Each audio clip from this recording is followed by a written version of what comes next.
తిరుపతిలో టీటీడీకి చెందిన స్థలాన్ని టూరిజంకు కేటాయిస్తూ ప్రభుత్వం జీవో తీసుకురావడంపై తీవ్ర విమర్శలు వ్యక్తమవుతున్నాయి. దాదాపు 2,000 కోట్ల రూపాయల విలువైన 25 ఎకరాల భూమిని ఏ విధంగా టూరిజం శాఖ ద్వారా ఒబెరాయ్ హోటల్కు కేటాయిస్తారు అని వైఎస్ఆర్సీపీ నేతలు మండిపడుతున్నారు. తక్షణమే జీవోను ఉపసంహరించుకోవాలి అని డిమాండ్ చేస్తూ ఉన్నారు. లేదంటే పెద్ద ఎత్తున ఉద్యమం చేస్తామని హెచ్చరిస్తున్నారు. దీనిపై మరింత సమాచారం తిరుపతి నుంచి మా ప్రతినిధి విజయమూర్తి అందిస్తారు.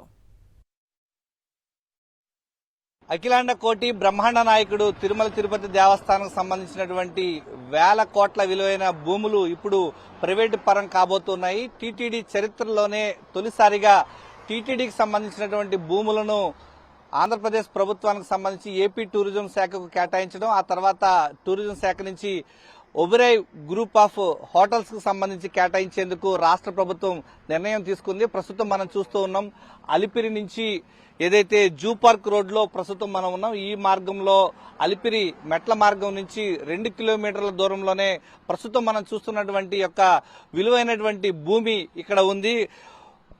1500 నుంచి 2,000 కోట్ల రూపాయల విలువైన భూమి మార్పిడి వెనుక భారీ స్కామే ఉందంటూ టీటీడీ మాజీ చైర్మన్ బోమన కరుణాకర్ రెడ్డి ఆరోపించడం జరిగింది. అలిపిరి నుంచి ఇటు చెర్లోపల్లి మార్గంలో ఉన్నటువంటి యొక్క అరవిందో హాస్పిటల్ ఆనుకున్నటువంటి యొక్క ప్రాంతంలో ఈ యొక్క విలువైన భూమిని ఇచ్చేందుకు రాష్ట్ర ప్రభుత్వం తాజాగా జీవో జారీ చేసింది.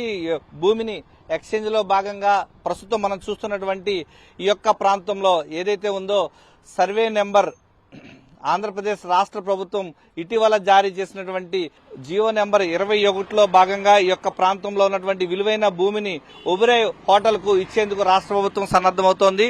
ప్రస్తుతం టీటీడీ పరిధిలో ఉన్నటువంటి యొక్క భూమి సర్వే నెంబర్ 588/A భాగంగా తిరుపతి అర్బన్ మండలంలో ఈ యొక్క విలువైన భూమిని ఏపీ టూరిజం కు కేటాయింపు చేయడం ద్వారా ఆ తర్వాత ఈ యొక్క భూమిని ఏపీ టూరిజం నుంచి ఈ యొక్క ఒబెరాయ్ గ్రూప్ ఆఫ్ హోటల్స్ కు ఇచ్చేందుకు రాష్ట్ర ప్రభుత్వం సన్నద్దమవుతోంది. భవిష్యత్ అవసరాల నిమిత్తం టీటీడీ ఏదైతే విలువైనటువంటి భూములను కాపాడాల్సినటువంటి టీటీడీ ధర్మకర్తల మండలి ప్రస్తుతం బిఆర్ నాయుడు నేతృత్వంలో మే 7వ తారీఖు నాడు ఒక సింగిల్ ఎజెండాతో ఈ యొక్క తీర్మానం చేయడం, ఆ తర్వాత రాష్ట్ర ప్రభుత్వం కేబినెట్ లో చర్చించడం, ఆ తర్వాత దీన్ని మళ్ళా ఏదైతే జీవో రూపంలో ఈ నెల 7వ తారీఖు నాడు ఈ యొక్క జీవో ఇవ్వడం చకచకా జరిగిపోయి జీవో నెంబర్ 21 జారీ చేయడం జరిగింది. ఒకవేళ రాష్ట్ర ప్రభుత్వం ఏదైనా ప్రైవేటు సంస్థ ఒబెరాయ్ హోటల్ కు ఇవ్వాలి అనుకుంటే తిరుపతి రూరల్ మండలంలో కావచ్చు, అర్బన్ మండలంలో కావచ్చు, ఇటు రేణిగుంట మండలం, చంద్రగిరి మండలంలో కొన్ని వందల ఎకరాల భూములు ఉన్నాయి. ఆ భూములను ఇవ్వాల్సింది పోయి కేవలం టీటీడీకి సంబంధించినటువంటి స్థలాలు ఎందుకు ఇవ్వాల్సి వస్తుందంటూ వారంతా కూడా మండిపడుతున్నటువంటి పరిస్థితి. ఇప్పటికైనా సరే రాష్ట్ర ప్రభుత్వం జారీ చేసినటువంటి జీవో నెంబర్ 21ను రద్దు చేసి తిరిగి టీటీడీకే ఈ యొక్క భూములను ఇవ్వాలి, తిరిగి టీటీడీకి ఇప్పించే విధంగా చర్యలు చేపట్టకపోతే పెద్ద ఎత్తున ఆందోళన చేపడతామని చెప్పి హెచ్చరికలు చేయడం జరిగింది. కెమెరామెన్ ఎల్ఐతో విజయమూర్తి, సాక్షి టీవీ, తిరుపతి నుంచి.